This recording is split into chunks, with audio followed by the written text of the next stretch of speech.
서울 강남의 가장 높은 곳에 위치한 프렌치 레스토랑. 르시엘. 창밖으로 펼쳐진 도시의 야경은 마치 보석을 흩뿌려 놓은 듯했지만 테이블에 흐르는 공기는 시베리아의 겨울바람처럼 차가웠다. 국내 최대 IT 기업 넥서스 이노베이션의 CEO 강태준. 그는 재계의 얼음 왕자라는 별명에 걸맞게 조각처럼 잘생긴 얼굴에 어떤 감정도 드러내지 않은 채 앉아 있었다. 그의 맞은편에는 태양그룹의 신 회장과 그의 외동딸 신유라가 앉아 있었다. 누가 보아도 명백한 정략 결혼을 위한 상견례 자리였다.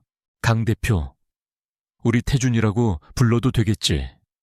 신 회장이 인자한 웃음을 지으며 분위기를 풀어보려 했지만 강태준의 보이지 않는 벽에 부딪혀 공허한 메아리로 흩어졌다. 편하실 대로 하십시오. 회장님, 그의 목소리는 정중했지만 그 안에는 한 톨의 온기도 없었다. 그는 음식에 거의 손도 대지 않았다. 그의 눈은 눈앞의 화려한 음식이 아닌 그 너머의 무언가를, 어쩌면 아무도 없는 허공을 응시하고 있었다. 신유라가 애써 미소를 지으며 말을 걸었다. 태준 씨, 이번에 넥서스에서 발표한 AI 반도체 정말 대단하더라고요. 세계가 주목하고 있던데. 꽈짠이십니다. 단답형의 대답, 더 이상의 대화를 허락하지 않는 완벽한 철벽이었다. 결국 인내심이 바닥난 신 회장이 본론을 꺼냈다. 태준아, 우리 솔직하게 이야기하자. 넥서스의 기술력과 우리 태양의 유통망이 합쳐진다면 우린 세상을 가질 수 있어. 그리고 그 활용점정은 바로 너와 우리 유라의 결합이다. 그것은 제안이 아닌 선언에 가까웠다. 신 회장은 강태준이 이 거부할 수 없는 제안을 받아들일 것이라 확신했다. 하지만 강태준의 대답은 그들의 예상을 처참하게 부수어 버렸다. 그는 냅킨으로 입가를 정중하게 닫고 자리에서 일어났다. 회장님의 관대한 제안에 감사드립니다. 하지만 저는 결혼에 관심이 없습니다. 넥서스 이노베이션은 혈연이 아닌 오직 기술로 목표를 이룰 겁니다. 그는 짧은 목례를 끝으로 단 한순간의 망설임도 없이 돌아섰다.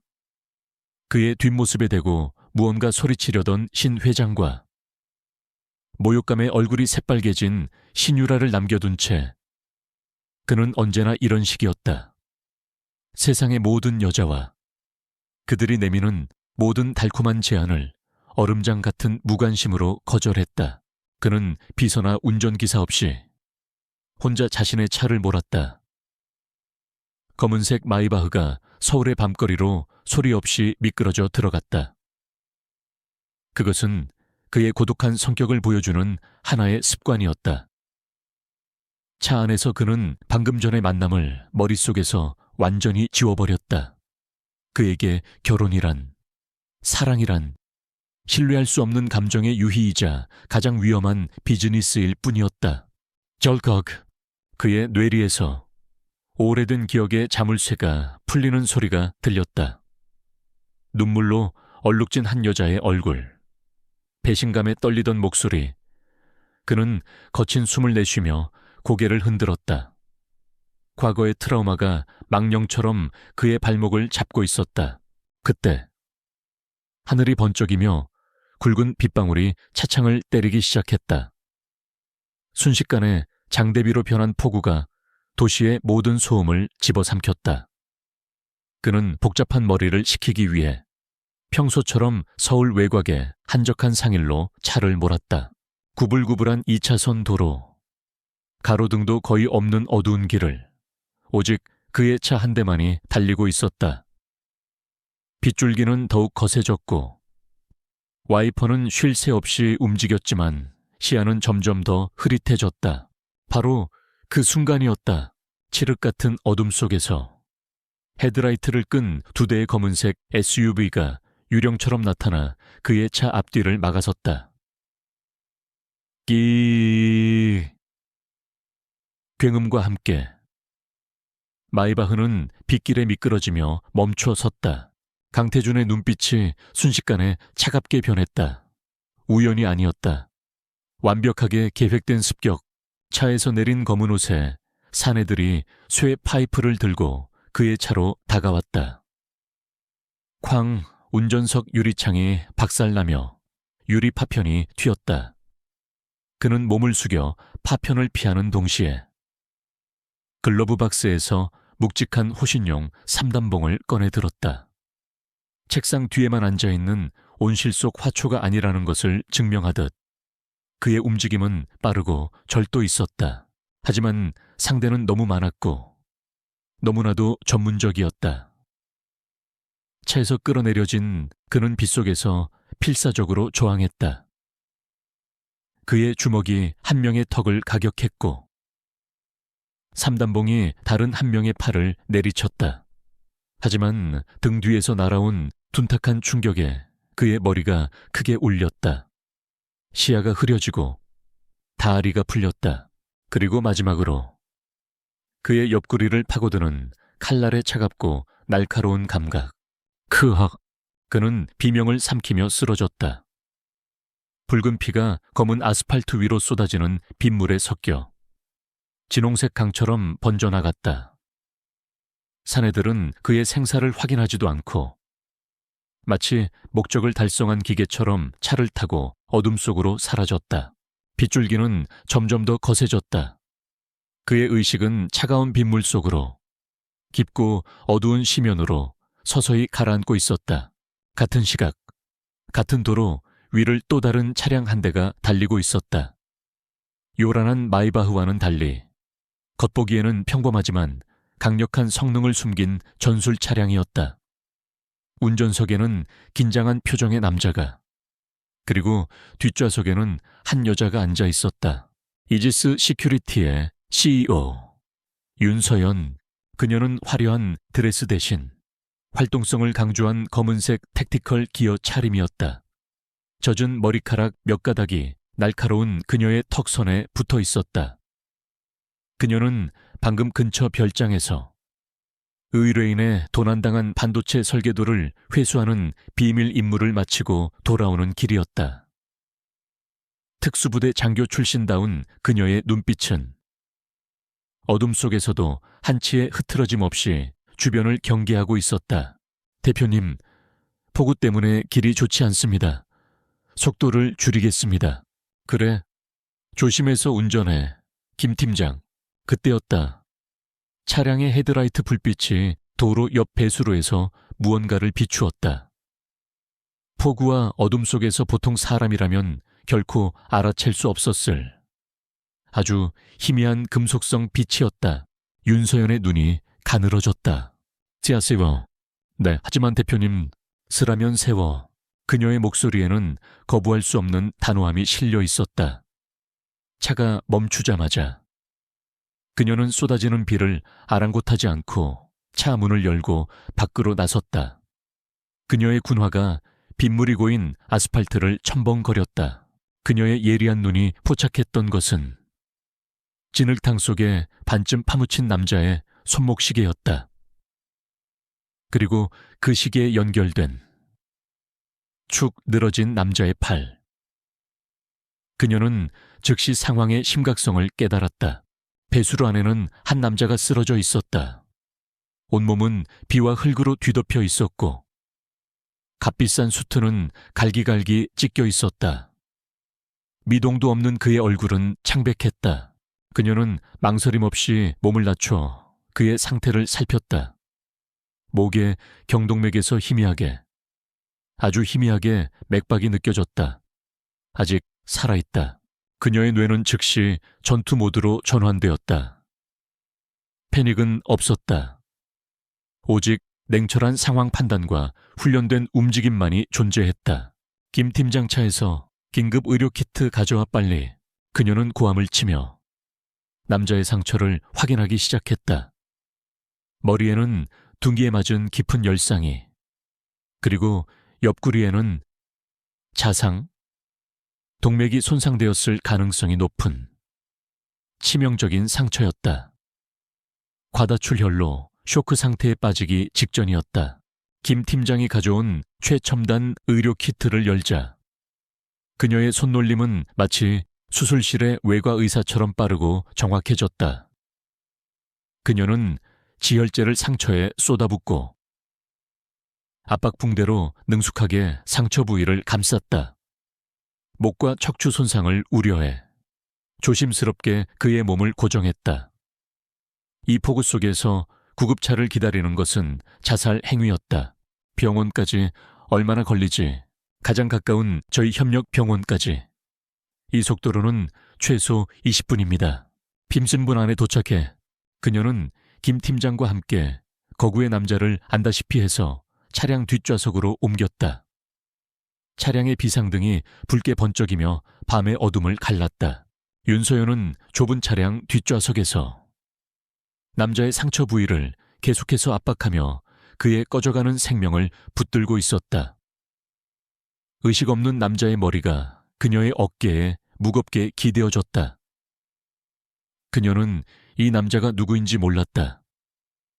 그저 지금 자신의 손에 달린 하나의 생명일 뿐이었다. 진홍색 핏물이 섞인 빗줄기가 그들이 달려가는 길 위로 끊임없이 쏟아지고 있었다. 강태준이 의식을 되찾았을 때 그의 오감을 처음으로 자극한 것은 병원 특유의 소독약 냄새와 기계들의 희미한 비프음이었다. 그는 최고급 시설이 갖춰진 VIP 병실의 침대에 누워 있었다. 머리는 안개처럼 흐릿했다. 몸을 일으키려 하자 옆구리와 머리에서 날카로운 통증이 그를 덮쳤다. 회장님, 깨어나셨습니까? 그의 충성스러운 최 비서가 달려와 그의 곁을 지켰다. 최 비서의 설명에 따르면 그는 불의의 사고를 당해 이틀 동안 의식불명 상태였다. 기억의 파편들이 서서히 떠오르기 시작했다. 거센 폭풍, 자동차 헤드라이트, 끔찍한 고통, 그리고 한 여자의 얼굴, 핏빛과 빗물이 뒤섞인 혼돈 속에서도 놀라울 정도로 침착하고 집중하던 한 여자의 얼굴, 그녀의 날카로운 눈빛, 망설임 없는 단호한 손길, 어둠 속에서 자신의 상처를 강하게 압박하며 생명의 끈을 놓지 않으려던 그녀의 손의 감촉이 폭력의 기억보다 훨씬 더 생생하고 강렬하게 그의 뇌리에 박혀 있었다. 누가 나를 발견했지. 그의 목소리는 갈라져 있었지만 그 안에 담긴 집요함은 여전했다. 그것은 그의 유일한 질문이자 깨어난 순간부터 시작된 그의 유일한 집착이었다. 최 비서는 당혹스러운 표정으로 보고했다. 자신을 구한 분은 이름도 남기지 않았습니다. 다만 저희 쪽에서 치료비를 정산할 수 있도록 이지스 시큐리티라는 회사 연락처만 남기고 사라졌습니다. 강태준은 자신의 부상도, 경찰의 습격 사건 조사도 모두 무시했다. 그는 자신의 막강한 자원과 능력을 오직 한 가지 목표에 집중시켰다. 바로 그 여자를 찾는 것, 이지스 시큐리티. 그는 그 이름을 나직이 읊조렸다. 그는 이 알 수 없는 변수를, 자신의 통제된 세계에 침입한 이 미지의 존재를 반드시 확인하고 처리해야만 했다. 그것은 감사의 표시가 아니었다.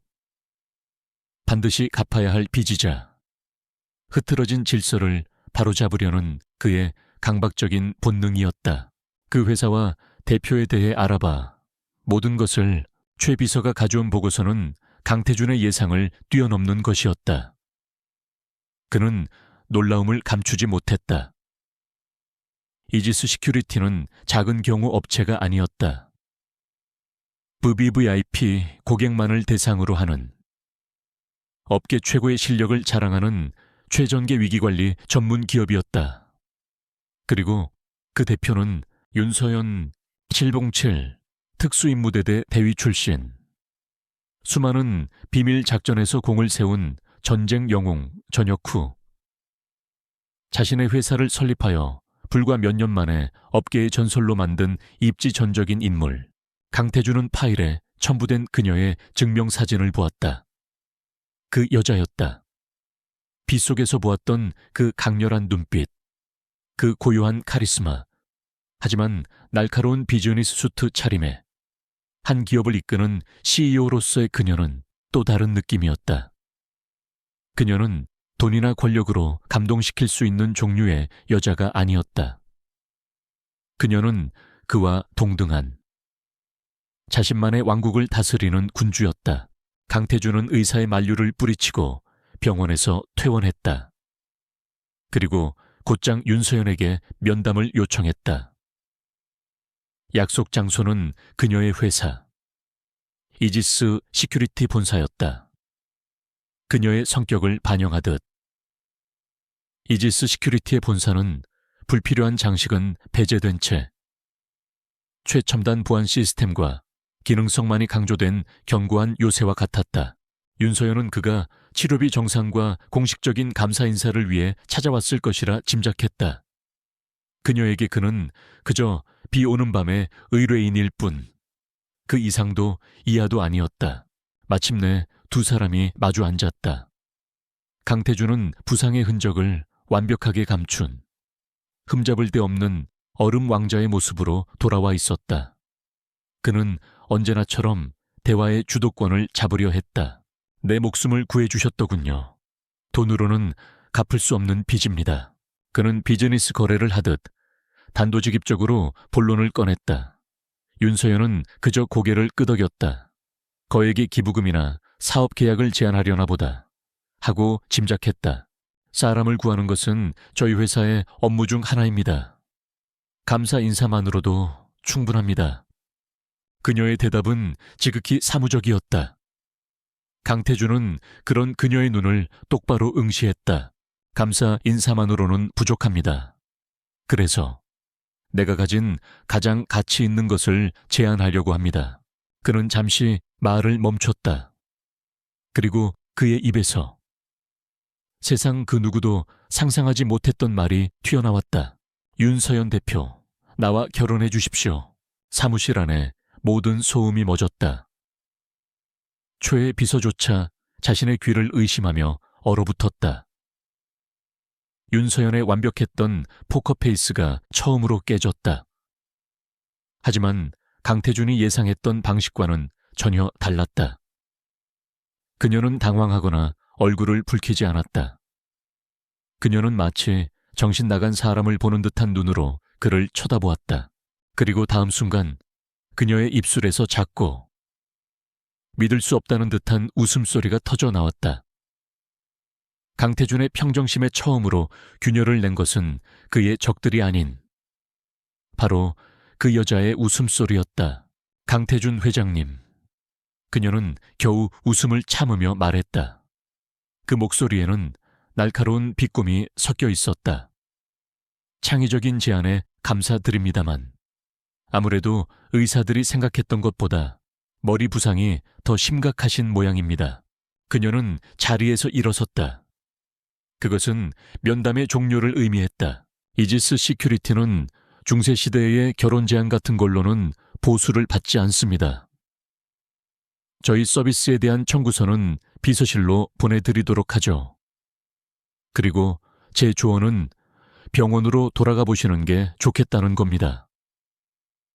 회장님의 논리 회로에 심각한 오류가 발생한 것 같군요. 그녀는 그 말을 남기고 미련 없이 돌아서서 자신의 사무실을 나갔다. 텅 빈 회의실에 홀로 남겨진 강태준. 그는 태어나서 처음으로 완벽하고도 완전하게 무시라는 것을 당했다. 그의 냉정함 때문에 거절당한 것이 아니라 그의 거창함 때문에 비웃음을 당한 것이다. 그는 화가 나지 않았다. 오히려 완전히 허를 찔려 멍한 상태였다. 그리고 잠시 후 그의 입가에 천천히 위험한 미소가 번지기 시작했다. 그는 평생 이런 여자를 만나본 적이 없었다. 사냥은 끝났다. 하지만 정복은 이제부터 시작이었다. 그는 자신이 결혼하고 싶은 여자를 찾았다. 이제 남은 것은 그녀가 그 결혼에 동의하게 만드는 것뿐이었다. 윤서연에게 모욕적인 거절을 당한 후 강태준의 세상은 미세하지만 근본적인 균열이 생기기 시작했다. 그는 넥서스 이노베이션의 가장 높은 층, 미니멀리즘의 극치를 보여주는 자신의 집무실에서 처음으로 일에 집중할 수 없었다.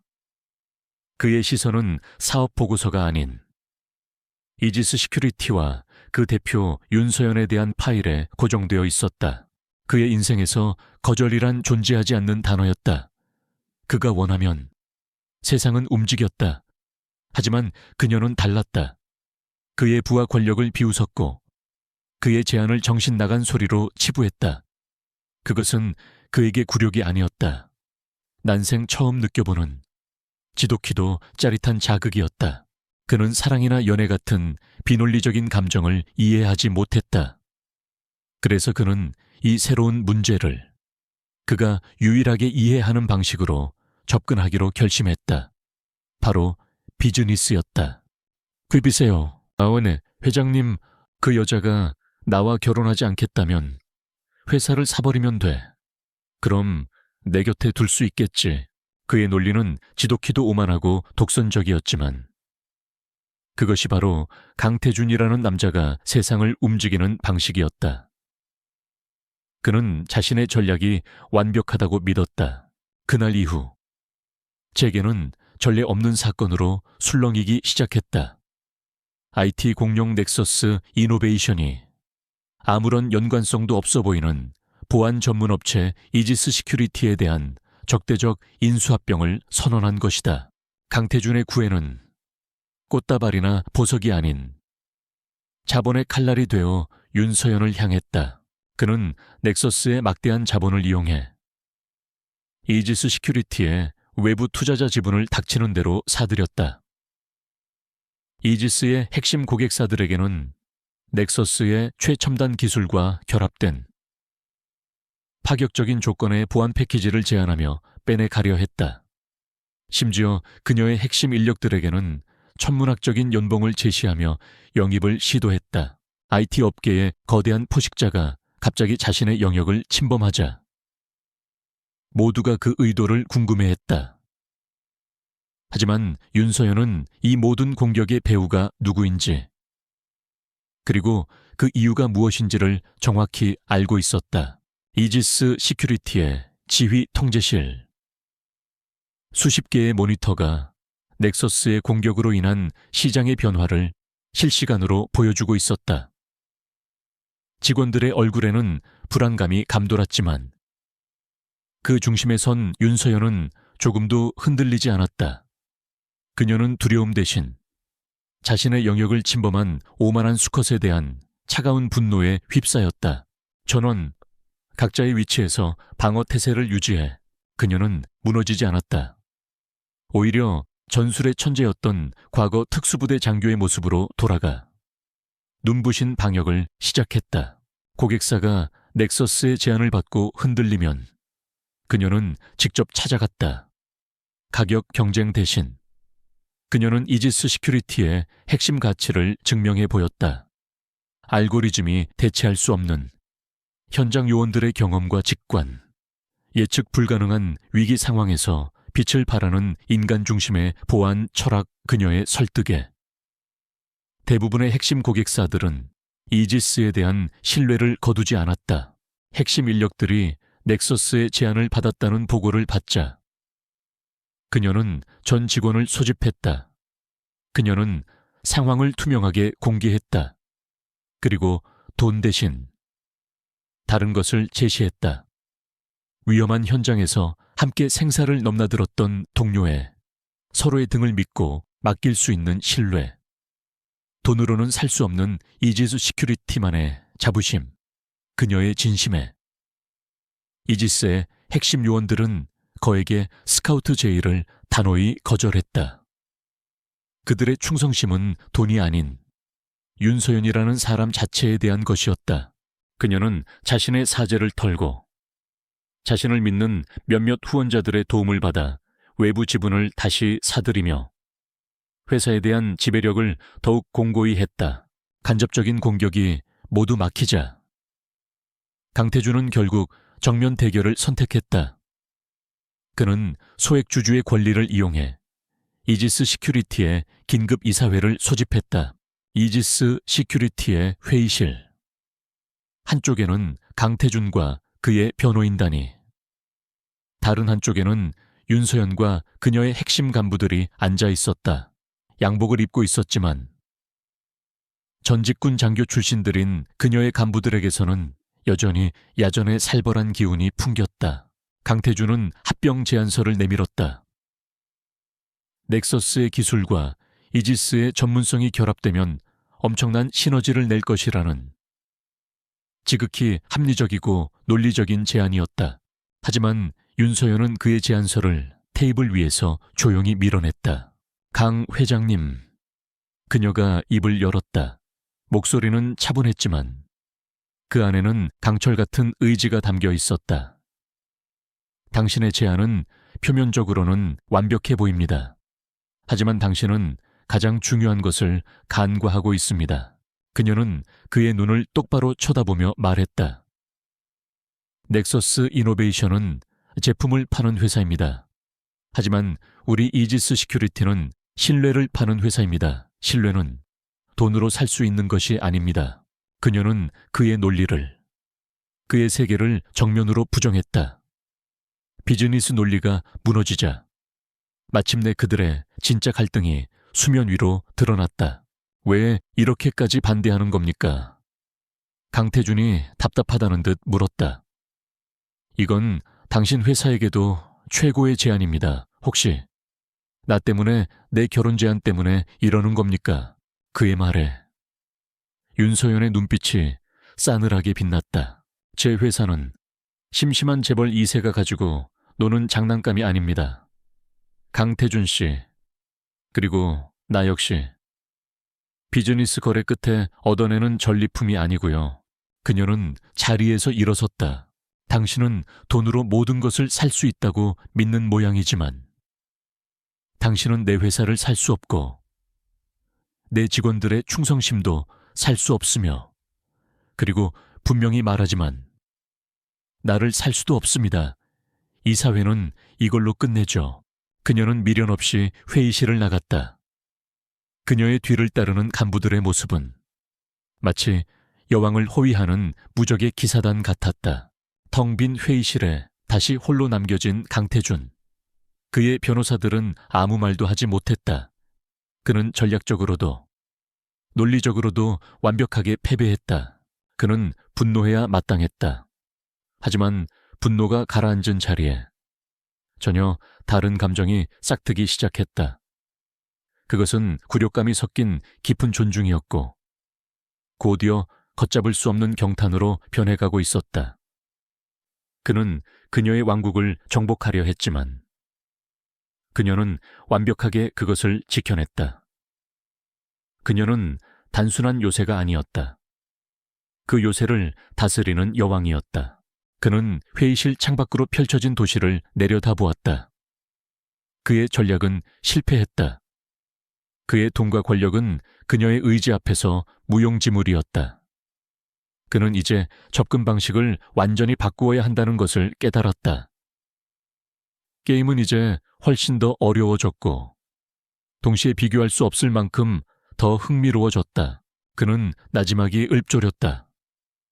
가질 수 없는 것을 원하게 되는 게 이런 기분이로군. 그것은 그에게 너무나도 새롭고 동시에 지독히도 두려운 감정이었다. 강태준의 아이지스 시큐리티에 대한 요란한 구애는 시작만큼이나 갑작스럽게 멈췄다. 그는 자신의 집무실이 아닌 넥서스 이노베이션 본사 지하에 위치한 보안 데이터 센터에서 대부분의 시간을 보냈다. 그의 관심은 이제 윤서연이라는 여자에게서 자신을 죽이려 했던 미지의 적으로 옮겨가 있었다. 경찰은 이번 사건을 고급 외제차를 노린 단순 강도 사건으로 잠정 결론 내렸다. 강태준은 그들의 무능함에 실소를 금치 못했다. 그들의 움직임은 평범한 강도가 아니었다. 완벽하게 훈련된, 오직 자신만을 노린 전문적인 암살조였다.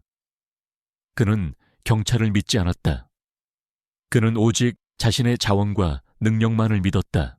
고자스나. 네. 회장님, 파손된 차량에 블랙박스 데이터를 복구했습니다. 최 비서가 대형 스크린에 영상을 띄웠다. 영상에는 그가 레스토랑을 나선 직후부터 2대의 검은색 SUV가 유령처럼 그의 차를 추격하는 장면이 고스란히 담겨 있었다. 결정적인 증거였다. 차량 명의는 대포차입니다. 하지만 추적 결과 그 차량을 거래한 유령 회사의 자금 출처가 저희 넥서스의 자회사 중 한 곳으로 연결됩니다. 데이터 센터의 공기가 순간 얼어붙었다. 적은 외부에 있지 않았다. 이 거대한 제국의 심장부. 자신의 가장 가까운 곳에 독사처럼 또아리를 틀고 있었다. 강태준은 이제 자신의 임원들과 이 사진 모두를 의심의 눈초리로 바라봐야만 했다. 한편 윤서연은 이지스 시큐리티의 훈련시설에서 평온을 되찾고 있었다. 넥서스의 공격이 멈추자 회사는 빠르게 안정을 되찾았지만 그녀는 경계를 늦추지 않았다. 그녀는 책상 뒤에 앉아있는 CEO가 아니었다. 땀에 젖은 훈련복 차림으로 그녀는 회사의 최정예 요원들과 대련을 하고 있었다. 그녀의 움직임은 군더더기 없이 빠르고 치명적일 만큼 정확했다. 그녀는 부하들을 지시하는 지휘관이자 동시에 그들보다 더 강한 전사였다. 아직도 그 넥서스 회장님이 신경 쓰이십니까? 대련이 끝난 후 군 시절부터 그녀와 생사를 함께한 부대표 김진우가 수건을 건네며 물었다. 사냥을 멈춘 포식자는 상처를 입었거나 더 큰 함정을 파고 있는 법이지. 경계 태세를 유지해 대표님께 단단히 홀린 것 같던데요. 옛날 생각납니다. 남자들이 대표님을 얕잡아 보다가 눈 깜짝할 사이에 제압당하던 시절 말입니다. 김진우의 말에 유진은 잠시 과거를 회상했다. 남자들만의 세계였던 특수부대.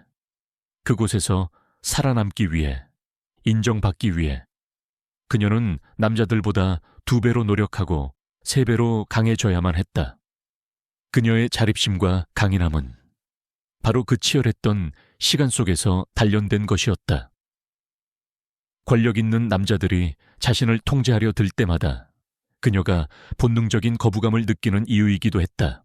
다시 강태준의 시점, 유령 회사를 통한 자금 추적은 막다른 길에 부딪혔다.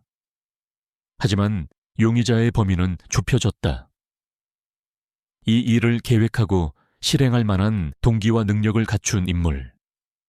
넥서스 내부에서도 손에 꼽을 정도였다. 그리고 그 중에서도 단 하나의 이름이 그의 뇌리를 맴돌았다.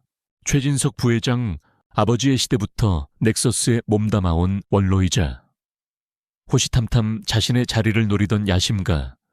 아직 구체적인 증거는 없었다.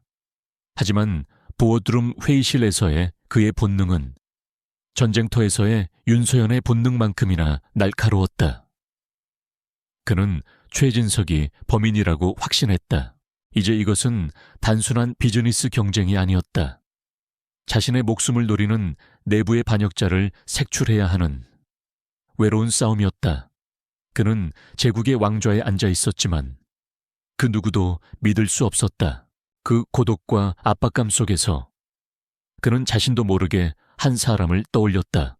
돈으로 살 수 없고 힘으로 꺾을 수 없었던 유일한 사람. 윤서연.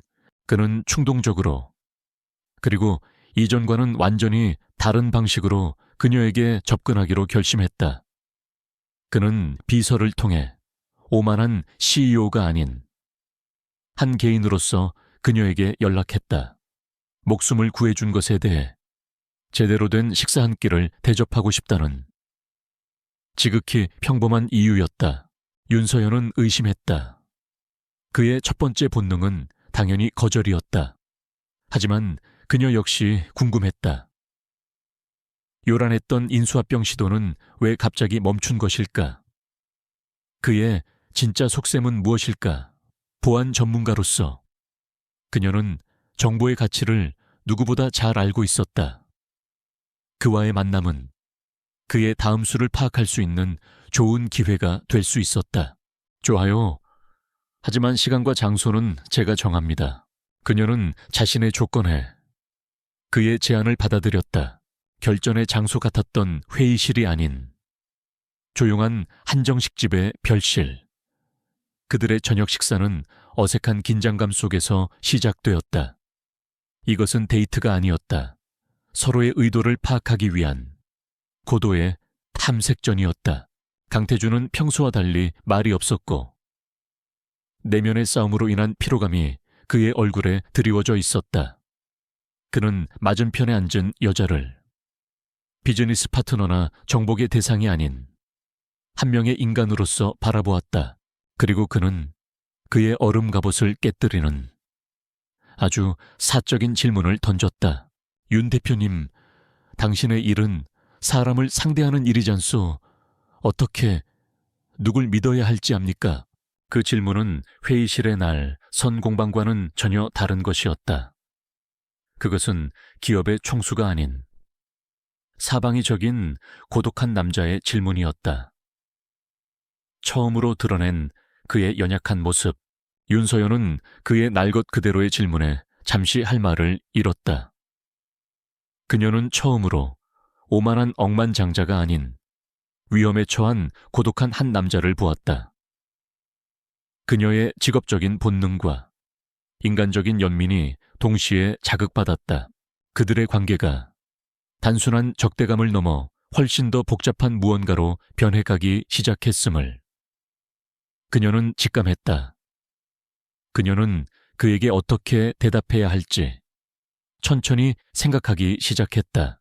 강태준의 허를 찌르는 질문에 식당의 고요한 공기가 팽팽하게 당겨졌다. 윤서연은 잠시 그를 응시했다. 그의 눈동자에서 그녀는 평생을 외로운 왕좌 위에서 살아온 남자의 깊은 고독을 읽었다.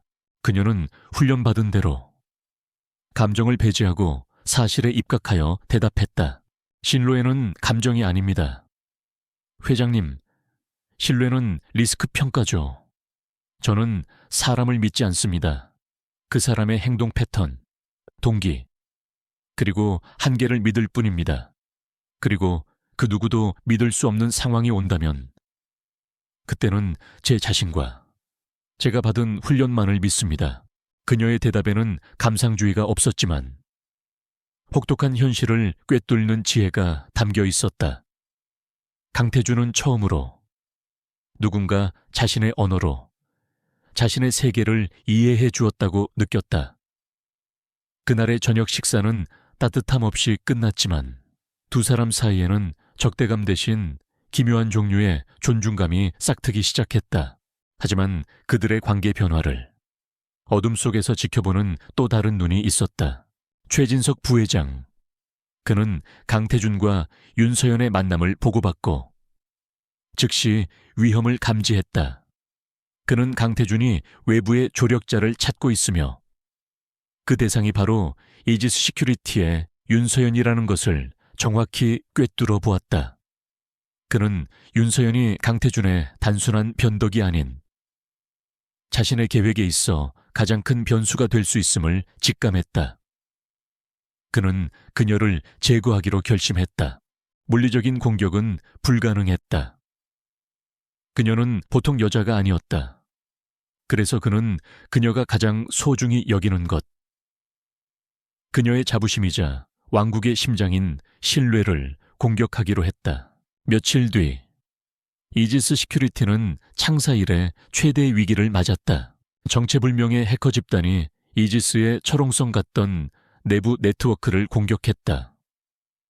고객들의 민감한 정보가 유출될 수 있는 심각한 사이버 테러였다. 그리고 거의 동시에 한 경제지에 이지스 시큐리티 심각한 보안 결함 발견이라는 악의적인 기사가 터져 나왔다. VVIP 고객들 사이에서 패닉이 확산되기 시작했다.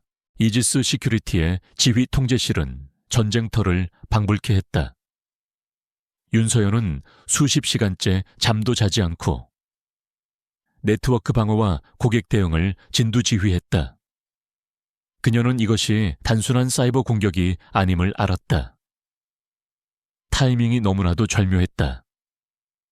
공격 방식 역시 거대 기업이나 국가 수준의 지원 없이는 불가능한 것이었다. 이 모든 것의 배후에는 강태준이 있었다. 그와의 엮임이 결국 그녀와 그녀의 회사를 표적으로 만든 것이다. 그 소식을 들은 강태준은 즉시 이것이 최진석의 소행임을 깨달았다.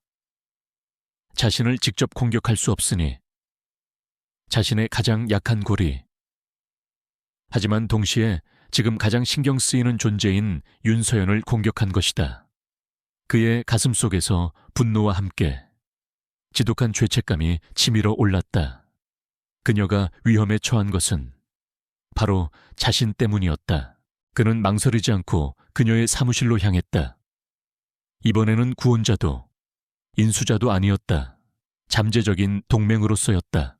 강태준이 이지스의 지휘 통제실에 들어섰을 때 그는 극한의 압박 속에서도 침착하게 상황을 통제하는 여왕 같은 그녀의 모습을 보았다.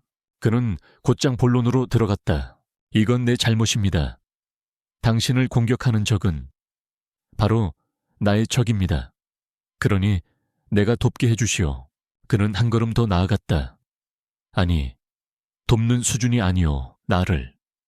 넥서스 이노베이션을 당신의 고객으로 고용하시오. 나는 당신의 보호가 필요하고 당신은 이런 수준의 공격에 맞서기 위해 우리 같은 기업의 자원과 지원이 필요할 거요. 우리에겐 공동의 적이 생겼으니 함께 싸워야만 합니다. 그의 제안은 논리적이고 거부할 수 없을 만큼 강력했다. 윤서연은 망설였다. 그녀의 자존심이 허락하지 않았다. 그의 도움을 받는 것은 어떤 의미에서는 그에게 굴복하는 것처럼 느껴졌다. 하지만 그녀는 현실주의자였다. 적은 막강한 자원을 가지고 있었다. 혼자서 싸우는 것은 무모하고 위험했다. 강태준의 제안은 자존심에는 상처를 입혔지만 전략적으로는 가장 현명한 선택이었다. 넥서스의 최정예 사이버 보안팀의 지원을 받을 수 있고 무엇보다 그와 함께 움직일 수 있는 완벽한 명분이 생기는 것이었다. 그녀는 결심했다. 이건 비즈니스 계약입니다. 강 회장님, 그 이상도 이하도 아닙니다. 그녀의 목소리는 단호했다. 이지스 시큐리티는 지금부터 넥서스 이노베이션과 강태준 회장님께 최고 등급인 레벨 하우즈의 근접 경호를 제공하겠습니다. 계약은 지금 이 순간부터 발효됩니다. 물론입니다. 윤 대표, 강태준이 대답했다. 그의 눈빛에 스쳐 지나가는 미묘한 감정을 그녀는 애써 외면했다. 계약서에 사인이 이루어졌다. 마지못해 시작되었지만 두 사람의 동맹은 그렇게 공식적으로 결성되었다. 그리고 그 계약의 첫 번째 조항은 즉각적인 효력을 발휘했다. 위협 수준 최고 단계에서 경호 대상의 일상에 대한 24시간 밀착 감시 및 보호. 그것은 곧 이지스 시큐리티어의 대표이자 최고의 현장 요원인 윤서연 자신이 당분간 강태준의 개인 경호원이 되어야 함을 의미했다. 그날 밤 그녀는 자신의 짐가방을 들고 강태준의 펜트하우스로 들어갔다. 주요 거주지의 안전 확보라는 명목해서였다. 서울의 야경이 그림처럼 펼쳐진 거대하고 화려하지만 차가운 펜트하우스. 두 사람은 어색한 침묵 속에서 마주 섰다. 이제 그들은 동맹이자 고용주와 직원이자 보호자와 피보호자였다. 그리고 무엇보다 서로에게 복잡한 감정을 가진 두 남녀였다. 업무라는 명목에 시작된 강제적인 동거. 그들의 개인적인 경계선은 이미 위험할 정도로 얇아지기 시작했다. 강태준의 펜트하우스에서의 어색한 동거 첫날 아침. 거실 한복판은 윤서연이 설치한 최첨단 보안 장비들로 인해 순식간에 이지스 시큐리티의 이동지휘 통제실로 변해 있었다. 그녀는 밤새 한숨도 자지 않은 듯 날카로운 눈으로 모니터들을 응시하며 외부의 위협을 분석하고 있었다. 강태준은 그런 그녀의 모습을 자신의 주방에서 조용히 지켜보았다. 그의 집은 언제나 완벽한 정적과 질서만이 존재하는 차가운 박물관 같은 공간이었다. 그녀의 존재는 그 질서를 깨뜨리는 이질적인 침입이었지만 이상하게도 불쾌하지 않았다. 그는 갓 내린 커피 2잔을 들고 그녀에게 다가갔다. 맘새워떡은 주일입니다. 그녀는 모니터에서 눈을 떼지 않은 차에 대답했다. 그는 말없이 그녀의 책상 위에 커피잔을 내려놓았다. 그에게는 지극히 이례적인, 사소하지만 의미 있는 행동이었다. 그들의 기묘한 동거는 그렇게 서툴고 어색한 아침으로 시작되었다. 강태준은 그녀의 곁에서 처음으로 자신이 아닌 다른 사람의 일하는 방식을 가까이서 목격하게 되었다. 그리고 그는 곧 그녀가 어떻게 자신의 왕국을 다스리는지를 이해하게 되었다. 사건은 넥서스 본사의 로비에서 발생했다. 외곽 경비를 맡고 있던 이지스의 신입 요원 하나가 긴장한 나머지 비둘기를 침입자로 오인해 경보를 울리는 실수를 저질렀다. 로비는 순식간에 폐쇄되었고 약간의 소동이 빚어졌다. 그 소식을 보고받은 강태준의 미간이 찌푸려졌다. 그의 세계에서는 실수는 곧 무능이었고 무능은 즉각적인 처벌 대상이었다. 그는 윤서연이 당연히 그 신입 요원을 해고하거나 최소한 엄하게 질책할 것이라 예상했다. 하지만 보안 영상을 통해 본 그녀의 대응 방식은 그의 예상을 완전히 벗어났다. 그녀는 겁에 질려있는 젊은 요원에게 다가갔다. 그녀의 목소리에는 분노가 아닌 차분한 분석이 담겨 있었다. 왜 비둘기를 침입자로 판단했지? 그림자가 사람처럼 보였습니다. 죄송합니다. 두려움은 집중력의 적이야. 상황 판단이 흐려지지. 이번 실수는 값비싼 수업료를 낸 셈쳐. 하지만 중요한 건 이 실수를 통해 무엇을 배웠느냐는 거야. 나는 아직 자네를 믿어. 그러니 다시 자네의 위치로 돌아가. 그리고 2번 다시 같은 실수를 반복하지 마. 그녀는 질책 대신 실수를 통해 배울 기회를 주었다. 그리고 무엇보다 신뢰를 거두지 않겠다는 말로 젊은 요원의 무너진 자존심을 일으켜 세워주었다. 강태준은 모니터 화면 속에서 다시 한번 공포가 아닌 신뢰를 기반으로 한 리더십을 보았다. 그것은 그가 평생을 경멸해왔지만 동시에 그의 메마른 심장이 갈구해왔을지도 모르는 풍경이었다. 반대로 윤서연은 그의 얼음 갑옷 뒤에 숨겨진 깊은 상처를 목격하게 되었다. 최진석 부회장에 대한 뒷조사는 뜻밖의 인물에게로 연결되었다. 이수진. 몇 년 전 넥서스가 아직 작은 스타트업이었을 시절 강태준의 첫사랑이자 동업자였던 여자. 그녀는 그의 사랑과 신뢰를 배신하고 회사의 핵심 기술을 경쟁사에 팔아넘겨 그를 파산 직전까지 몰고 갔었다. 강태준의 마음을 얼어붙게 만든 깊은 트라우마의 근원이었다. 최 비서가 이수진과 최진석 부회장의 비밀스러운 관계에 대한 증거를 보고하는 순간 윤서연은 강태준의 미세한 변화를 놓치지 않았다. 그의 얼굴은 더 차갑게 굳었지만 서류를 쥔 그의 손끝이 미세하게 떨리고 있었다. 그는 고통을 숨기기 위해 더 두꺼운 얼음 가면을 쓰고 있었다. 무적의 얼음 왕자가 아닌 과거의 상처에 괴로워하는 한 남자의 맨얼굴이 그녀의 예리한 시야에 포착되었다. 그녀의 직업적인 분석과 개인적인 호기심이 뒤섞이며 그의 갑옷에 생긴 균열을 더욱 깊숙이 들여다보고 싶다는 충동을 느꼈다. 그리고 마침내 그들의 관계를 되돌릴 수 없는 방향으로 이끌 결정적인 사건이 터졌다. 최진석 부회장은 그들의 조사가 자신의 턱 밑까지 차올랐음을 느끼고 최후의 승부수를 던졌다. 그는 강태준이 외부의 고위급 인사와 비밀 회동을 위해 반드시 외출해야만 한다는 사실을 알았다. 윤서연은 이동 경로를 완벽하게 계획했다. 하지만 최진석은 교통통제센터에 내부자를 매수해 그들의 이동 경로에 갑작스러운 대규모 교통 정체를 일으켰다. 그들의 방탄 차량은 미리 계획된 매복 지점인 거대한 복합 쇼핑몰의 지하 주차장으로 내몰렸다. 쿠앙쿠앙 주차장의 어둠 속에서 최진석이 고용한 전문 용병들이 나타나 총격을 가하기 시작했다.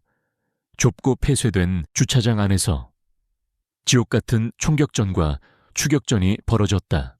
젠장 운전수가 당했어. 김진우가 외쳤다. 방탄 차량은 기둥에 부딪혀 멈춰 섰고 그들은 완벽하게 고립되었다. 내가 운전한다. 시간을 벌어. 강태준이 외치며 운전석으로 몸을 날렸다. 그가 시동을 거는 동안 윤서연은 차문을 열고 응사하며 적들의 시선을 끌었다. 그녀의 사격술은 신기에 가까웠다. 그들은 이제 완벽한 파트너였다. 윤서연이 전술적 판단을 내리고 위협을 제거하면 강태준은 넥서스의 기술로 주차장의 보안 시스템을 해킹해 철문을 내리고 스프링클러를 터뜨려 혼란을 만들었다. 하지만 적들의 수는 너무 많았다. 결국 그들은 차를 버리고 주차장 기둥 뒤에 몸을 숨겼다. 사방에서 총알이 빗발쳤다. 그 좁은 공간 속에서 그들의 몸은 서로에게 완전히 밀착되었다. 왼쪽, 셋, 10시 방향, 둘, 하나. 그들의 역할은 완전히 사라졌다. 그들은 CEO도 경호원도 아니었다. 그저 생사를 함께하는 전우이자 서로의 등을 맡긴 한 남자와 한 여자일 뿐이었다. 빗발치는 총성과 아드레날린 속에서 그들의 눈이 마주쳤다. 공유된 공포와 생존 본능 속에서 그들 자신조차 부정할 수 없는 강렬한 불꽃이 튀었다. 그들은 기적적으로 서로의 능력을 조합하여 그곳을 탈출했다. 흠뻑 젖고 온몸에 멍이 든 채 그들은 펜트하우스로 돌아왔다. 아드레날린이 사라진 자리에는 날 것 그대로의 감정이 뒤섞인 무거운 침묵만이 남았다. 직업적인 경계선은 완전히 박살났다. 그는 그녀의 강인한 모습을, 그녀는 그의 연약한 모습과 동시에 위기 속에서의 침착함을 목격했다. 상처가 강태준이 그녀의 팔에 생긴 작은 찰과상을 발견하고 약 상자를 가져왔다. 그가 소독솜으로 상처를 닦아주는 손길이 필요 이상으로 길게 머물렀다. 그녀는 그의 손길을 피하지 않았다. 강 회장님, 윤 대표 같은 딱딱한 호칭이 이제는 우스꽝스럽게 느껴졌다. 그들은 도시의 불빛이 반짝이는 창가에 아무 말 없이 서 있었다. 위험은 지나갔지만 그 자리에 훨씬 더 복잡하고 강력한 감정을 남겨놓았다. 더 이상 어느 쪽도 부정할 수 없는 치명적인 끌림. 그들의 갑옷에 생긴 균열은 이제 걷잡을 수 없이 벌어지기 시작했다. 지하 주차장에서의 총격전은 강태준과 윤서연 사이 모든 것을 바꾸어 놓았다. 펜트하우스의 어색했던 공기는 사라지고 그 자리에는 서로의 등을 맡긴 전우애와 목숨을 공유한 자들만이 느낄 수 있는 강렬한 유대감이 자리 잡았다. 그들은 이제 완벽한 한 팀이었다. 밤에는 함께 그날의 습격에 대한 정보를 분석하며 최진석 부회장의 자금 흐름을 추적했고 낮에는 그림자처럼 붙어 다니며 서로를 경호했다. 태준은 그녀의 예리한 전술적 판단에 감탄했고 서연은 위기 상황에서도 흔들리지 않는 그의 냉철한 이성에 의지했다.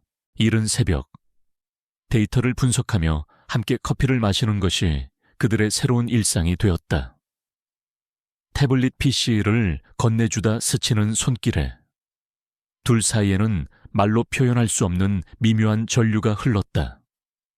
생존을 위한 협력 관계라는 표면 아래 위험한 로맨스의 긴장감이 안개처럼 피어오르고 있었다. 최진석 부회장은 그의 인생 최대의 위기를 맞고 있었다. 어설펐던 습격 시도는 실패로 돌아갔고 강태준의 부자비한 방역이 그의 숨통을 조여오고 있었다. 그는 시간이 없다는 것을 직감했다. 그는 강태준을 무너뜨리기 위해, 그리고 무엇보다 강태준을 그 무적의 보호자로부터 떼어놓기 위해 마지막 도박을 준비했다. 그는 총알이 아닌 정보로 윤서연을 공격하기로 결심했다. 그녀를 함정에 빠뜨리는 것, 최진석의 계획은 교활하고 정교했다. 그는 강태준의 과거 상처인 이수진과 비밀리에 접촉했다. 그리고 그녀를 이용해 윤서연을 넥서스 이노베이션의 기밀을 훔치려 한 산업 스파이로 위장시킬 완벽한 증거를 조작하기 시작했다. 그들의 목표는 넥서스의 차세대 AI, 프로메테우스의 소스 코드였다. 함정은 3단계에 걸쳐 진행되었다. 첫 번째, 디지털 증거 조작. 최진석의 해커팀은 이수진에게서 얻은 넥서스의 구형 보안 시스템의 취약점을 이용했다. 그들은 이지스 시큐리티의 네트워크에서 프로메테우스, 서버에 접속한 것처럼 보이는 가짜 로그 기록을 만들었다. 그리고 소스 코드의 일부를 이지스의 방화벽 서버 안에 교묘하게 숨겨두었다. 두 번째, 금융거래 조작. 최진석은 넥서스의 경쟁사가 이지스 시큐리티가 관리하는 유령 회사에 거액의 자금을 이체한 것처럼 보이는 가짜 해외 송금 기록을 만들어냈다. 세 번째, 내부 고발. 그는 이 모든 증거를 익명으로 넥서스의 내부 감사팀과 자신이 매수한 이사진에게 유출했다. 이것은 이제 공식적인 내부 위기 상황이 되었다. 폭탄은 넥서스 이노베이션의 긴급 이사회에서 터졌다. 이게 어떻게 된 겁니까? 강 회장, 최진석이 연기의 달인처럼 경악과 분노를 표출하며 소리쳤다.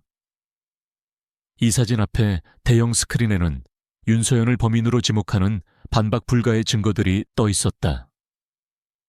서버 접속 기록, 해외 송금 내역, 전문가의 분석 보고서, 모든 것이 완벽하게 그녀를 가리키고 있었다. 회의장은 아수라장이 되었다. 강태준이 자신의 심장부로 끌어들인 여자가 이제 회사를 통째로 삼키려 한 스파이로 고발당한 것이다. 최진석을 필두로 한 이사진은 강태준에게 이지스 시큐리티와의 계약을 즉시 파기하고 윤서연을 형사 고발하라고 압박했다. 그를 회사와 그녀 사이에서 하나를 선택하도록 벼랑 끝으로 몰아붙이는 것이었다. 그 소식은 윤서연에게도 전달되었다. 그녀는 분노를 넘어선 허탈감에 휩싸였다. 그녀의 인생 전체가 신뢰와 명예라는 두 단어 위에 세워져 있었다. 그런데 이제 그녀는 자신이 가장 지켜야 할 고객을 배신한 파렴치한 스파이로 낙인 찍혔다. 이것은 그녀의 직업적 사형 선고나 다름없었다. 이지스의 자체 분석 결과 누군가 외부에서 네트워크에 침입해 데이터를 심어놓은 것이 확실했다. 하지만 너무나도 정교하게 조작된 디지털 증거 앞에서 그녀의 무죄를 증명할 방법은 거의 없어 보였다. 그녀는 강태준을 만났다. 펜트하우스의 공기는 살얼음판처럼 차가웠다. 그녀는 처음으로 그의 눈동자에서 희미한 의심의 빛을 보았다. 그는 그녀를 믿지 않는 것이 아니었다. 단지 눈앞의 증거가 너무나도 완벽했기에 혼란스러워하는 것이었다. 하지만 그 작은 흔들림만으로도 그녀의 심장은 차갑게 가라앉았다. 그녀는 그가 결국 논리를 따를 것이라 예상했고 그 논리는 그녀의 유죄를 가리키고 있었다. 이사회와 윤서연과의 만남이 끝난 후 강태준은 자신의 사무실에 홀로 남았다. 그는 인생 최대의 기로에 서 있었다. 한쪽에는 논리와 증거, CEO로서의 의무, 그리고 회사 전체의 압박이 있었다. 모든 것이 그녀의 유죄를 증명하고 있었다. 그녀를 내치는 것이 회사를 구하기 위한 유일하고 합리적인 선택처럼 보였다. 하지만 다른 한쪽에는 그의 본능이 있었다. 빗속에서 자신을 구하던 그녀의 용기, 회의실에서의 당당함, 직원들을 대하던 따뜻함, 그리고 지하 주차장에서의 강인함, 그리고 그 모든 기억과 함께 피어난 그녀를 향한 강력한 감정. 그는 문득 그녀가 했던 말을 떠올렸다. 나는 사람을 믿지 않습니다. 그 사람의 행동 패턴을 믿을 뿐입니다. 그리고 누구도 믿을 수 없을 땐 내가 받은 훈련을 믿습니다. 그는 책상 위에 산더미처럼 쌓인 그녀의 유죄 증거를 보았다. 그리고 눈을 감고 그녀의 패턴을 떠올렸다. 그녀가 배신자인가 지난 수년간 기업 전쟁 속에서 단련된 사람을 읽는 그 자신의 훈련은 온몸으로 아니라고 소리치고 있었다. 이제 그는 선택해야만 했다. 눈앞의 차가운 데이터를 믿을 것인가? 아니면 자신의 세상을 근본부터 뒤흔든 한 여자를 믿을 것인가? 그의 손이 인터컴 위를 맴돌았다. 그의 얼굴에는 내면의 격렬한 폭풍을 감춘 무표정한 가면이 씌워져 있었다. 그가 내릴 결정에 모든 것의 운명이 달려 있었다. 강태준의 손이 인터컴 버튼 위에서 멈췄다. 그의 머릿속에서 이성과 본능이 마지막 전쟁을 벌이고 있었다. 데이터는 그녀가 유죄라고 말하고 있었다. 하지만 그의 심장은, 그의 모든 세포는 그녀가 결백하다고 외치고 있었다. 그는 선택해야만 했다. 마침내 그의 손가락이 움직였다. 초의 비서, 지금 즉시 넥서스 전 직원을 대상으로 하는 긴급 전체 조회를 소집해 모든 해외 지사에 실시간으로 방송되도록 이사회는 법무팀을 소집하리라 예상했다. 하지만 그의 수는 모두의 예상을 뛰어넘는 것이었다. 그는 자신의 제국 전체를 향해 직접 말하기로 결심했다. 넥서스 이노베이션 본사의 대강당 수천 명의 직원들이 모였고 전 세계 지사의 직원들이 스크린을 통해 그를 지켜보고 있었다. 의기양양한 표정의 최진석을 포함한 이 사진이 맨 앞줄에 앉아 강태준이 윤서연의 해임을 발표하는 순간을 기다리고 있었다. 강태준이 무대 위로 걸어 나왔다. 그의 얼굴에는 피로감이 서려 있었지만 그의 눈빛은 그 어느 때보다도 맑고 단단했다. 그는 서두르지 않고 천천히 입을 열었다. 그의 연설은 증거나 비난으로 시작되지 않았다. 넥서스 이노베이션의 핵심 가치는 불가능에 도전하는 혁신에서 나옵니다. 그는 잠시 말을 멈추고 강당을 가득 메운 직원들을 둘러보았다. 최근 우리 회사는 내외부의 위협에 직면해 있습니다. 그리고 저는 이 기간 동안 이지스 시큐리티의 윤서연 대표로부터 보호를 받아왔습니다. 긴장감이 강당을 감쌌다. 오늘 그녀에 대한 고발이 있었습니다. 제시된 증거는 논리적이고 설득력이 있습니다. 모든 데이터가 그녀의 유죄를 가리키고 있습니다. 그는 최진석 부회장을 똑바로 쳐다보며 말했다. 하지만 데이터는 조작될 수 있고 논리는 위조될 수 있습니다. 저는 평생을 데이터를 신뢰하며 살아왔습니다. 하지만 오늘 저는 한 사람을 믿기로 선택했습니다. 그는 몸을 돌려 전 세계로 송출되는 메인 카메라를 정면으로 응시했다. 그의 목소리는 강당 전체에 그리고 전 세계에 선명하게 울려 퍼졌다. 나 강태준은 넥서스 이노베이션의 회장으로서 윤서연 대표에 대한 나의 절대적이고 흔들림 없는 신뢰를 선언합니다. 그녀는 스파이가 아닙니다. 그녀는 이 회사를 내부에서부터 무너뜨리려는 바로 그 적에게 희생된 또 다른 피해자입니다. 이지스 시큐리티와의 계약은 파기되지 않을 것입니다. 오히려 더욱 확장될 것입니다. 우리는 진짜 반역자를 함께 찾아낼 것입니다. 강당은 경악에 휩싸인 침묵에 잠겼다가 이내 엄청난 혼란의 소용돌이 속으로 빠져들었다. 이것은 이사회에 대한 공개적인 반역 선언이었다. 최진석의 얼굴은 승리감에서 순수한 분노로 일그러졌다. 그는 강태준과 윤서연의 관계를, 그 깊이를 너무나도 얕잡아 보았다. 그 시각, 펜트하우스에서 방송을 지켜보던 윤서연은 완전히 얼어붙었다. 그녀는 그가 결국 증거를 따를 것이라 예상했다. 홀로 싸울 준비를 하고 있었다. 하지만 그가 회사 전체를 걸고 자신에 대한 믿음을 공개적으로 선언하는 모습은 그녀의 어떤 상상 속에도 없던 그림이었다. 그것은 비즈니스도, 논리도 초월한 순수한 신뢰의 행위였다. 그녀의 가슴 속으로 난생 처음 느껴보는 깊고 뜨거운 감정이 밀려왔다.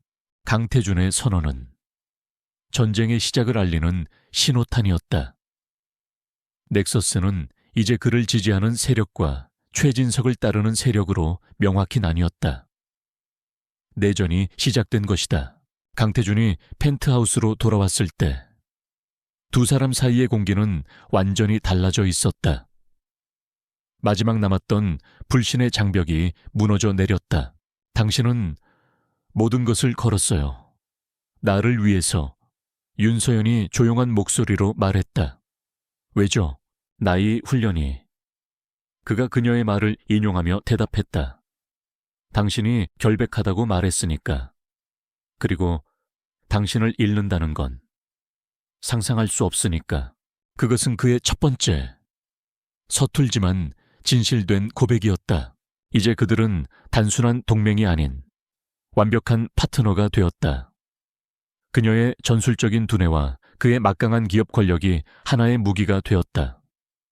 그들은 최진석이 범인임을 알았지만 이제는 그를 끌어내릴 결정적인 증거가 필요했다. 그들은 최진석을 잡기 위한 함정을 설계했다. 그의 방식을 그대로 돌려주는 것. 바로 역정보였다. 미끼는 넥서스의 사이버팀과 이지스가 합작하여 만든 가짜 골든 파일이었다. 이 파일 안에는 프로메테스의 진짜 소스 코드와 함께 강태준이 비밀리에 회사를 배신하려 한다는 증거가 담겨 있는 것처럼 위장했다. 그들은 펜트하우스의 보안 네트워크에 아주 짧은 시간 동안만 존재하는 미세한 허점을 의도적으로 만들었다. 최진석이 그들을 감시하고 있다는 것을 알았기에 그가 강태준을 끝장낼 이 증거를 손에 넣기 위해 필사적으로 달려들 것이라 확신했다. 그 파일은 트로이의 목마였다. 최진석의 팀이 그 파일을 다운로드하는 순간 파일은 활성화되어 그들의 위치와 IP 주소를 기록하고 그들의 서버에 있는 데이터를 역으로 복사해 올 것이었다. 그 안에는 그들이 윤서연의 무죄를 증명할 원본 데이터가 들어있을 터였다. 그날 밤 윤서연과 강태준은 펜트하우스의 지휘 통제실에서 나란히 앉아 보안 모니터를 응시하고 있었다. 함정은 설치되었고 미끼는 던져졌다. 이제 그들이 할 수 있는 것은 오직 기다리는 것뿐이었다. 마지막 전투를 앞둔 고요함. 모니터의 푸른빛이 그들의 굳은 얼굴을 비추었다. 엄청난 리스크와 함께 그들 사이에는 그 무엇도 깨뜨릴 수 없는 깊은 연대감이 흐르고 있었다. 그들은 끝까지 함께할 것이었다. 카메라는 다운로드를 기다리는 미끼 파일 위에서 멈췄다. 긴장감은 최고조에 달했다. 펜트하우스 지휘 통제실 안. 시간은 모래시계처럼 더디게 흘러갔다. 강태준과 윤서연은 한마디 말 없이 오직 모니터의 푸른빛만이 깜빡이는 어둠 속에서 적이 미끼를 물기만을 기다리고 있었다. 긴장감은 마치 물리적인 무게를 가진 것처럼 그들의 어깨를 짓눌렀다. 그 숨막히는 침묵 속에서 강태준이 먼저 입을 열었다. 그의 목소리는 평소보다 낮게 가라앉아 있었다. 이수진이라는 여자 때문이었어. 그것은 변명이 아닌 고해성사였다. 그는 처음으로 자신의 가장 깊은 상처를, 갑옷 안의 맨살을 그녀에게 드러냈다. 그는 모든 것을 잃을 뻔했던 과거의 배신과 그 배신이 어떻게 자신을 누구도 믿지 못하는 얼음 같은 인간으로 만들었는지를 담담하게 이야기했다. 윤서연은 조용히 그의 이야기를 들어주었다. 그의 고백이 끝나자 그녀 역시 자신의 과거 한 조각을 꺼내놓았다. 작전 중 상부의 판단착오로 눈앞에서 동료를 잃어야 했던 기억, 그날 이후로 타인의 판단이 아닌 오직 자신의 통제와 능력만을 믿게 되었다는 이야기. 그 짧은 대화 속에서 그들은 서로의 갑옷이 어떤 상처 위에 세워졌는지를 이해하게 되었다. 위기가 만들어낸 연대감은 이제 서로의 상처를 보듬는 깊은 이해로 변해가고 있었다. 바로 그 순간이었다. 스크린에 날카로운 경고음이 울렸다. 그들이 설치해둔 트로이의 목마 파일이 마침내 다운로드되기 시작했다. 지도 위에 위치가 표시되었다. 해외의 보안 서버를 우회했지만 최종 접속 IP는 넥서스 이노베이션 본사 내부의 한 단말기를 가리키고 있었다. 강태준은 그 단말기 아이디를 알아보았다. 최진석 부회장의 개인 집무실에만 존재하는 최고 보안 등급의 단말기였다. 잡았어요. 윤서연의 목소리는 차갑고 날카로웠다. 함정은 완벽하게 작동했다. 그들의 카운터 프로그램이 활성화되어 최진석의 서버에서 데이터들이 실시간으로 역추출되기 시작했다. 그들이 손에 넣은 데이터는 그야말로 제국을 뒤흔들 만한 판도라의 상자였다. 윤서연의 누명을 증명할 조작되지 않은 원본 서버 로그, 지하 주차장과 첫 번째 습격에 동원된 용병들과 최진석을 연결하는 자금 거래 내역, 그리고 최진석과 이수진이 나눈 모든 음모가 담긴 암호화된 통신 기록까지, 그리고 가장 결정적인 증거 강태준의 사후, 넥서스를 해외 경쟁사에 헐값으로 매각하려는 최진석의 치밀한 계획서. 그는 단순히 왕좌를 찬탈하려던 것이 아니었다. 왕국 전체를 불태워버리려 했던 것이다. 이제 증거는 확보되었다. 남은 것은 적의 심장에 마지막 비수를 꽂는 일이었다. 조용한 체포만으로는 부족했다.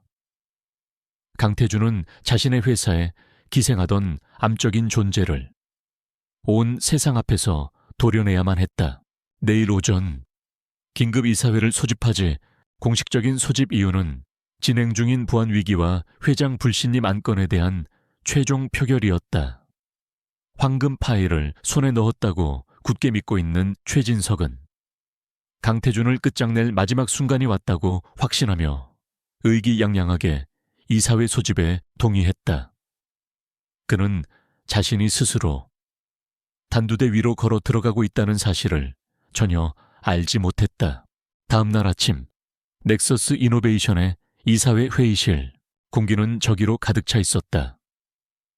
최진석과 그의 파벌은 승리를 확신하는 오만한 표정으로 한쪽에, 강태준과 그의 소수 충신들은 비장한 표정으로 다른 한쪽에 앉아 있었다. 그리고 윤서연은 강태준의 바로 등 뒤에 조용하지만 압도적인 존재감을 뿜어내며 서 있었다. 최진석이 먼저 포문을 열었다. 그는 자신이 다운로드한 황금 파일의 내용을 스크린에 띄우며 강태준이 회사를 배신했다는 증거라고 주장했다. 그는 강태준의 즉각적인 해임을 요구하며 승리자의 여유로운 미소를 지었다. 강태준은 그의 열변이 끝날 때까지 아무 말 없이 지켜보기만 했다. 인상적인 연설이었습니다. 부회장, 하지만 파일을 잘못 다운로드하신 것 같군요. 강태준의 나직한 말과 함께 스크린의 화면이 바뀌었다. 최진석이 제시했던 모든 증거가 사라지고 그 자리에 그들의 트로이의 목마가 최진석의 서버에서 빼내온 진짜 증거들이 나타나기 시작했다. 용병들과의 거래 내역, 회사를 매각하려는 계획서, 그리고 마지막으로 음성 파일 하나가 재생되었다. 트로이의 목마는 최진석의 컴퓨터 마이크를 활성화시켰고 그가 이수진과 통화하며 강태준이 미끼를 물었다고 의기양양하게 떠드는 목소리가 회의실 전체에 울려 퍼졌다. 회의실은 절대적인, 충격적인 침묵에 휩싸였다. 최진석의 얼굴에서 빗기가 사라졌다. 그는 완벽하고 완전하게 온 세상 앞에서 발가벗겨졌다.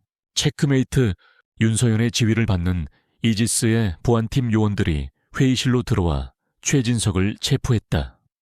그는 더 이상 저항하지 않았다. 이미 끝났다는 것을 알았다.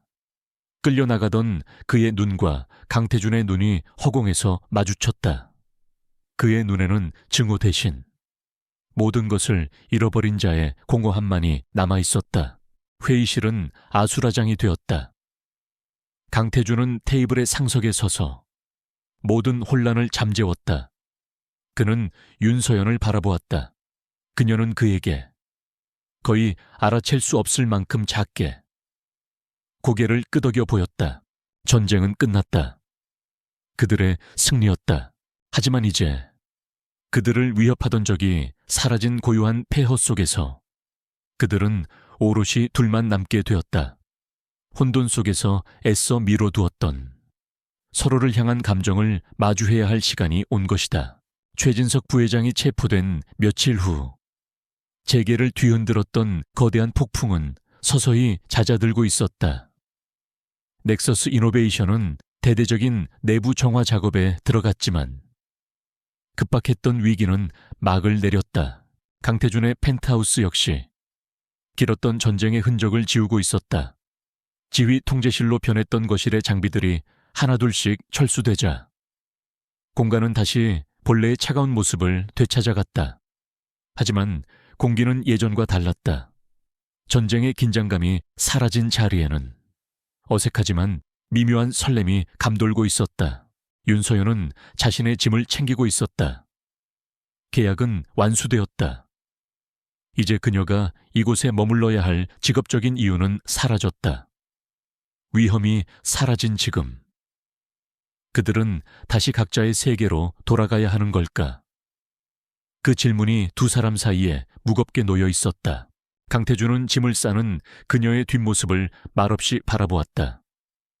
그녀가 떠난 후 이 넓은 공간이 다시 차갑고 텅 빈 침묵으로 채워질 것을 상상하자 견딜 수 없는 상실감이 밀려왔다.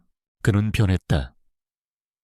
지난 몇 주간의 사건들은 그의 얼음 갑옷을 완전히 녹여내렸다. 그는 신뢰하는 법을, 약해지는 법을, 그리고 타인에게 의지하는 법을 배웠다.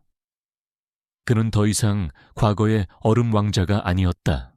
그는 그녀를 붙잡을 이유를 필사적으로 찾았다. 경호 계약을 무기한으로 연장하는 건 어떻소? 하지만 그 자신도 알고 있었다. 너무나도 얄팍한 변명이라는 것을. 윤서연은 하던 일을 멈추고 그를 돌아보았다. 위협은 제거되었습니다. 회장님, 제가 이곳에 머물러야 할 직업적인 명분은 더 이상 없습니다. 그녀가 내뱉은 회장님이라는 딱딱한 호칭이 마치 두 사람 사이에 다시 벽을 세우는 것처럼 느껴졌다. 강태준은 깨달았다. 변명이나 거래는 더 이상 통하지 않는다. 그는 CEO로서가 아닌 한 남자로서 솔직해져야만 했다. 그녀가 막 현관을 향해 돌아서려던 순간 그가 그녀의 팔을 붙잡았다. 가지 마시오. 그는 그녀의 손을 잡았다. 위험 상황을 제외하고 그가 처음으로 사적인 감정으로 그녀에게 닿은 순간이었다. 그는 그녀를 이끌고 서울의 야경이 한눈에 들어오는 거대한 통유리창 앞으로 데려갔다. 내가 처음 당신에게 결혼하자고 했을 때 그는 모든 오만함을 벗어던진 진실된 목소리로 입을 열었다. 그건 모든 것을 돈으로 살 수 있다고 믿었던 어리석은 남자의 거래였습니다. 목숨을 구해준 것에 대한 빚을 갚으려는 행위였죠. 하지만 지금은 다릅니다. 그는 그녀를 향해 돌아섰다. 그의 눈동자는 그녀가 한 번도 본 적 없었던 깊고 뜨거운 감정이 담겨 있었다. 당신이 내 목숨을 구했기 때문에 결혼하자는 게 아닙니다. 당신 없이는 나에게 구해낼 가치가 있는 삶 자체가 없기 때문에 결혼하자는 겁니다. 당신은 나에게 신뢰를 가르쳐 주었고 감정을 느끼게 해주었습니다. 당신은 갚아야 할 빚이 아니라 내가 앞으로의 미래를 함께 만들어가고 싶은 유일한 파트너입니다. 그는 반지를 꺼내지 않았다. 그의 무기는 이제 보석이 아닌 그의 날 것 그대로의 진심이었다. 그는 요구하는 것이 아니었다. 간절히 청하고 있었다. 그는 그녀 앞에서 자신의 모든 것을 걸고 완전히 무방비 상태가 되었다. 윤서연의 마음이 거대한 파도처럼 흔들렸다. 이것이 바로 그녀가 얼음갑옷 뒤에서 어렴풋이 보아왔던 진짜 강태준의 모습이었다. 그녀는 그와 함께 싸웠고 그의 상처를 보았으며 그의 변화를 목격했다. 그녀 역시 변했다. 그녀의 견고했던 독립의 성벽은 그의 흔들림 없는 신뢰 앞에서 허물어졌다. 그녀 역시 타인에게 기댈 수 있다는 것을 배웠다. 그녀는 단순한 네라는 대답을 하지 않았다. 그녀의 대답은 그녀 자신다웠다. 신뢰와 상호 존중을 기반으로 한 파트너십이라. 그녀의 입가에 마침내 진짜 미소가 피어올랐다. 그 계약이라면 기꺼이 서명할 의향이 있어요. 평생 계약으로 그들의 입술이 조심스럽지만 뜨겁게 포개졌다. 그것은 새로운 시작을 알리는 약속의 입맞춤이었다. 1년 후 그들은 화려한 결혼식 대신 서울의 야경이 내려다 보이는 펜트하우스의 발코니에서 서로의 가족과 가장 가까운 친구들만을 초대해 조촐한 언약식을 가졌다. 강태준은 그녀의 손가락에 화려하지 않지만 기품 있는 반지를 끼워주었다. 그의 과거 트라우마가 마법처럼 사라진 것도 그녀의 강인한 독립심이 없어진 것도 아니었다. 하지만 그들은 이제 서로의 상처를 보듬고 함께 성장하는 법을 알았다. 그는 따뜻함을 찾았고 그녀는 기꺼이 머무를 수 있는 안전한 항구를 찾았다. 진정한 강함이란 벽을 높이 쌓는 것이 아니라 올바른 사람에게 기꺼이 문을 열어줄 수 있는 용기라는 것을. 그들의 사랑은 불길 속에서 피어났고 흔들림 없는 신뢰의 기반 위에서 이제 막 영혼을 향한 첫걸음을 내디뎠다.